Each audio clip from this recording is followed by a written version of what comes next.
mes petits, j'espère que vous allez très bien. Alors si toi tu arrives sur ma chaîne pour la première fois, sois le bienvenu, la bienvenue. Moi je m'appelle Irène, mais tu peux m'appeler Hiro. Hiro c'est mon nom du quartier, on va dire ça comme ça. Ici il y a des DIY, ici on apprend à coudre, des coutures débutantes, mais tu vois le genre de débutante qui aspire à s'améliorer. Donc ici on s'améliore au quotidien, on apprend tous les jours. Et n'hésite pas à t'abonner si ce n'est pas encore fait et fais le tour sur les autres vidéos si elles te plaisent. N'hésite pas à partager autour de toi, comme ça tu feras connaître la chaîne à plusieurs personnes. Merci vraiment pour les nouveaux abonnés, ceux qui sont arrivés. Chaque jour, ils arrivent, vous arrivez en plus grand nombre chaque jour. Je suis reconnaissante. Et aussi, n'oubliez pas d'activer la cloche de notification. Comme ça, vous serez au courant lorsque je poste une nouvelle vidéo. Même si c'est à 2 h du matin, toi, tu seras alerté. N'oubliez pas de me suivre sur mes réseaux sociaux, sur Facebook ou sur Instagram. Je suis là. Ou alors, si tu n'as pas ces réseaux sociaux, on est ensemble ici sur YouTube. Aujourd'hui, une nouvelle vidéo, comment réaliser le sac. Je ne sais même pas comment on appelle le sac là. Sac banane, sac ceinture. Bref, vous connaissez. En fait, j'ai pris les mesures du sac Gucci. Et la forme, elle est, on peut dire, ovale et tout. J'ai beaucoup aimé la forme et tout. Vous faites comme vous voulez. Si vous voulez, vous le faites carré, rond, rectangle. Ça dépend de vous. Chacun sort son design. Mais ça, c'est... j'ai beaucoup aimé la forme. C'est pour ça que j'ai choisi ceci. Avec les passants derrière là pour la ceinture. Et la ceinture, je vais laisser les longueurs de la ceinture en barre d'infos. Lorsque vous aurez terminé, n'oubliez pas d'asperger avec ce spray. J'avais parlé de ce spray lorsque je faisais la vidéo sur comment coudre un sac à dos en wax. Si tu n'as pas encore regardé la vidéo, clique en haut, tu vas voir. Dès que c'est fini, vous aspergez. Ouais, le français là. Vous aspergez partout, comme ça. Là, c'est ok. Également, faites ceci. Vraiment, amusez-vous. Hein. Amusez-vous. Ce qui me plaît dans ce sac, c'est parce qu'il ne prend pas beaucoup de tissu. Mais le temps de réalisation, il faut vraiment beaucoup d'attention parce que plus c'est petit, plus c'est délicat.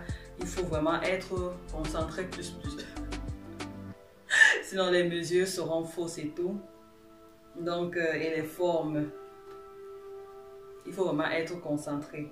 Et ce qui est aussi bien, c'est que à défaut du sac, ça c'est déjà un petit sac, on peut dire. Si tu ne veux pas un sac ceinture, tu peux le transformer également. À la place des sangles ici, tu vas plutôt les mettre ici et tu vas mettre une corde, une chaîne. Et en fait, peu importe la ceinture, vraiment ça dépend de vous. Et j'ai laissé les passants vraiment très grands pour que ça puisse passer. Peut-être tu peux avoir une plus grande ceinture et là ça passe facilement. Et la ceinture doit vraiment être longue. Déjà tu peux mettre comme une bandolière. Donc la ceinture vraiment dépend de toi. Ça c'est même pas ma ceinture. Fais ça comme tu veux. Si tu veux tu portes comme un porte-monnaie. C'est toi qui décides. C'est toi le chef. Tu fais de ça comme tu veux. Moi je vous montre juste les bases. Ouais, l'entrée en matière. Le reste, vous faites comme ça. Bientôt, je vais ouvrir un groupe Facebook. Vous aviez été nombreux. Bon, je dis nombreux parce que j'ai constaté qu'il y a des hommes sur ma chaîne à réagir positivement. Donc, je vais voir comment mettre les choses en place. Et lorsque le groupe sera prêt, vous serez informés. Et j'ai décidé également qu'à chaque fois que je fais une vidéo comme ça, je vais montrer une abonnée ou un abonné qui a réalisé un de mes DIY. Donc reste scotché si tu veux savoir de qui il s'agit à la fin de la vidéo. Trouve-toi juste après. Je vais laisser toute la liste du matériel que vous aurez besoin en barre d'infos. Donc la personne qui veut savoir comment le réaliser va en barre d'infos, il y aura tout là-bas. Maintenant, nous allons dessiner 2 patrons. Là, je vais tracer un rectangle qui va mesurer sur la largeur 20 cm et la longueur 11 cm. Donc là, je délimite 20 cm et sur le côté 11 cm. Et je fais un rectangle.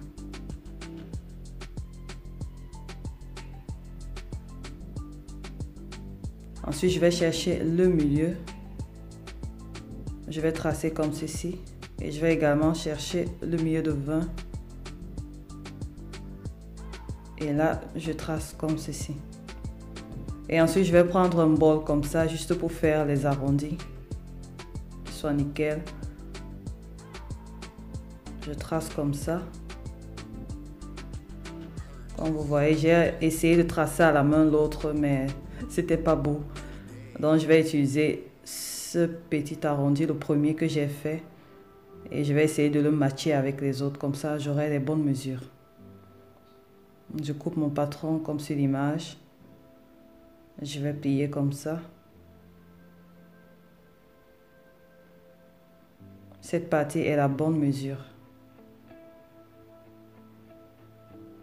Et c'est elle que je vais plier comme ceci et je vais couper le reste. Parce que j'ai constaté que l'autre côté était plus court quand j'avais fait à la main.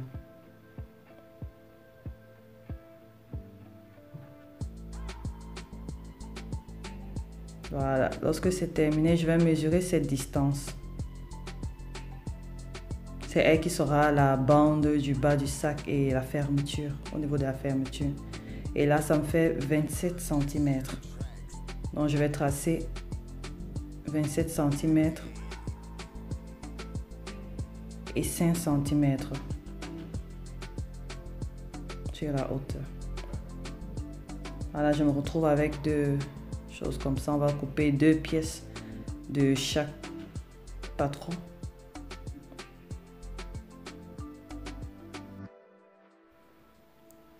Sur mon tissu qui est en l'envers, il est plié en deux. J'ai tracé comme ceci. J'ai ajouté les valeurs de couture 1 cm et également cette partie. Cette partie sera la bande du bas du sac.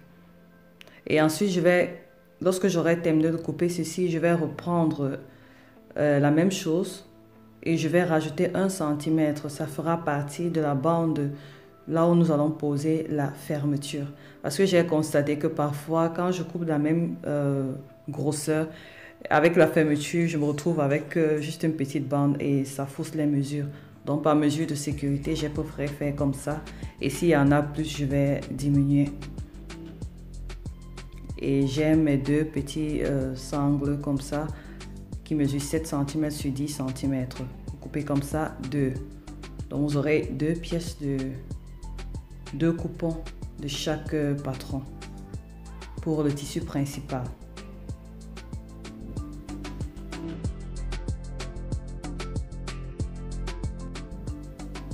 Pour couper le rembourrage, je vais juste utiliser le patron comme ceci et couper avec cette mesure. Je n'ajoute pas les valeurs de couture.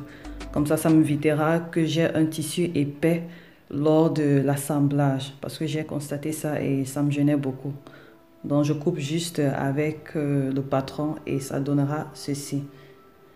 Et également j'ai passé le thermocollant sur cette partie et sur les deux sangles. Cette partie sera la partie fermeture du sac. Donc c'est lorsque j'ai déjà repassé avec le truc, avec le thermocollant et ensuite je vais couper pour avoir deux parties comme ça.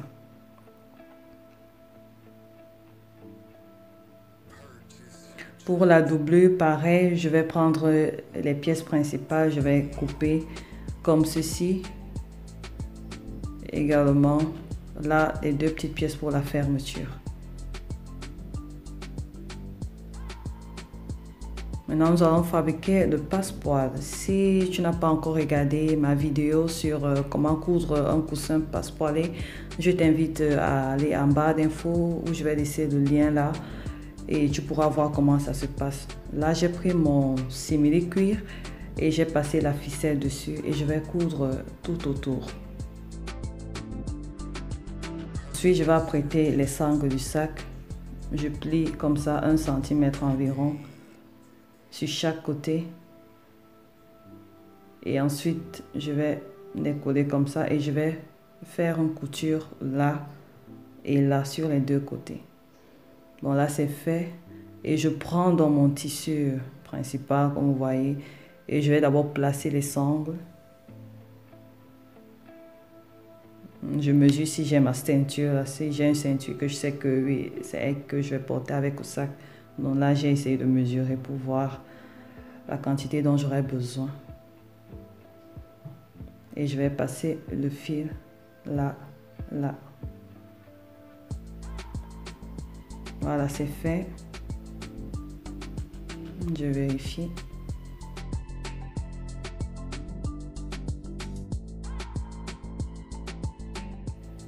Je vais d'abord fixer ma ouatine, c'est-à-dire je prends le tissu principal et je place la ouatine et je place la doublure et je vais fixer. Ensuite, je vais placer mon passepoil. Cette partie est facultative. J'ai juste rajouté ceci, donc pour toi, tu peux toujours éviter de faire ceci. C'est pas obligé, c'est juste facultatif. Donc, je vais placer mon passepoil comme ceci, tout autour. Et je vais passer à la couture. Je vais faire comme ça les deux parties. Je vais prendre mes deux coupons comme ceci et ma fermeture. Mais avant ça, je prends mon petit bout de tissu 6 mm cuir pour faire un rabat. Ça, c'est facultatif. Je le couds et ensuite je le place comme ceci. Je passe à la couture. Lorsque c'est fait, je laisse ça dans ce sens. Et je prends ma fermeture que je vais retourner comme ça. Je vais poser là, je vais passer à la couture et ensuite je vais prendre ma doublure pour que ça me fasse endroit contre endroit avec le tissu principal en bas et je vais coudre.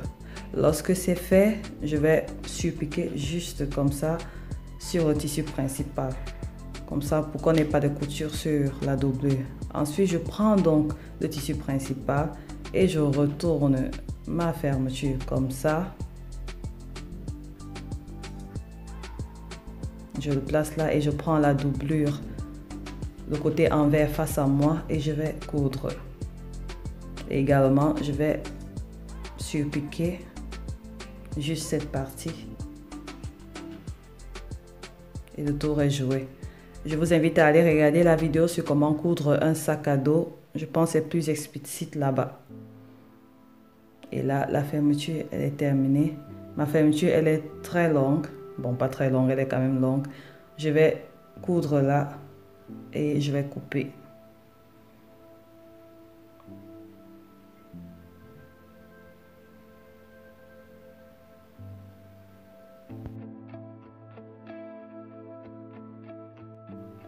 Je prends la pièce du bas du sac, je le rembourre. Je vais arrêter les côtés pour fixer, pour que ça ne bouge pas lors de l'assemblage. Et je vais assembler avec la partie fermeture. Donc je vais arrêter sur les côtés. Je vais passer la couture sur les côtés. Et là, je constate que cette partie, elle est plus grande. Donc je vais la diminuer. C'est mieux de diminuer que d'avoir une petite partie. Donc là, j'ai cousu et j'enlève le surplus. Voilà, là c'est bon. Maintenant, je vais prendre mon biais. Et je vais d'abord habiller les côtés. Placer le biais comme ça. Et passer à la couture. Également de l'autre côté.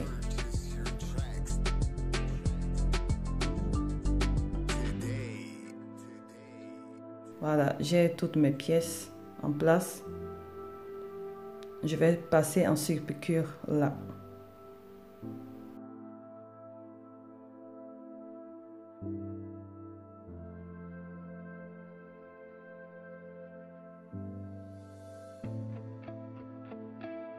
La première des choses, je vais d'abord marquer le milieu de chaque.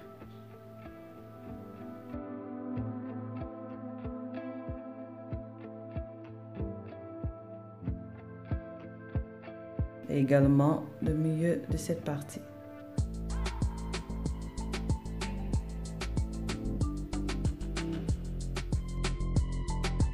Maintenant, nous allons assembler cette partie à cette partie. Je place comme ceci et je fais en sorte que mon rabat regarde vers le bas. Vous voyez que ça regarde vers le bas et c'est l'autre partie que je vais assembler au reste. Et ici, je vous conseille d'utiliser le pied de biche spécial fermeture pour coudre cette partie du passepoil. Même lorsque vous allez coudre le passepoil sur les parties du sac, utilisez le pied de biche spécial fermeture. Donc lorsque c'est fait, vous allez coudre tout autour.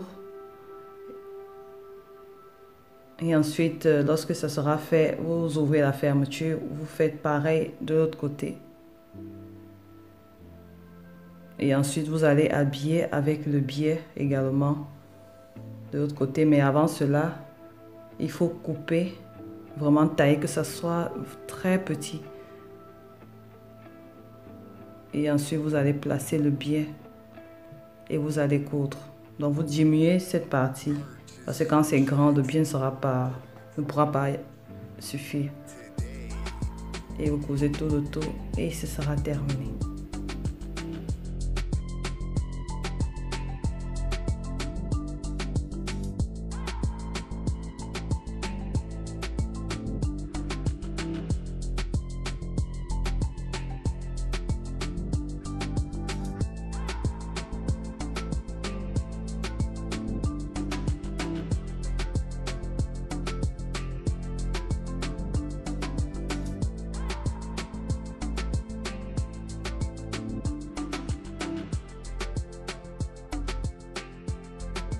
Voilà, c'était tout. J'espère que la vidéo vous a plu. N'hésitez pas à liker, à partager et surtout à m'envoyer vos créations. Amusez-vous vraiment à reproduire avec toutes les formes que vous voulez. Amusez-vous, soyez vraiment créatifs. N'hésitez pas à partager vos créations avec moi, ça me ferait toujours plaisir. Taguez-moi ou envoyez-moi la photo et moi je la posterai sur Instagram, dans mon compte Instagram et Facebook. D'ailleurs, je vous présente cette abonnée, cette magnifique abonnée, une de mes élèves qui veut me dépasser. Elle s'appelle Belle Ange. Elle fait aussi des DIY. Elle coupe super bien avec des jolis tissus en wax et tout. N'hésitez pas d'aller regarder son compte Instagram, qui sait, faites des contacts et tout, on ne sait jamais. Elle avait reproduit le sac à dos en wax, elle n'a pas fait un sac, elle en a fait 2. Et également le blouson en wax. N'hésitez pas à me taguer, à partager vos créations avec moi. Et moi, je vous donne rendez-vous à la prochaine vidéo. D'ici là, portez-vous bien, restez en santé et moi, je vous aime. Ok, ici c'est la couture, on va pas mélanger les choses. Bisous, bye bye.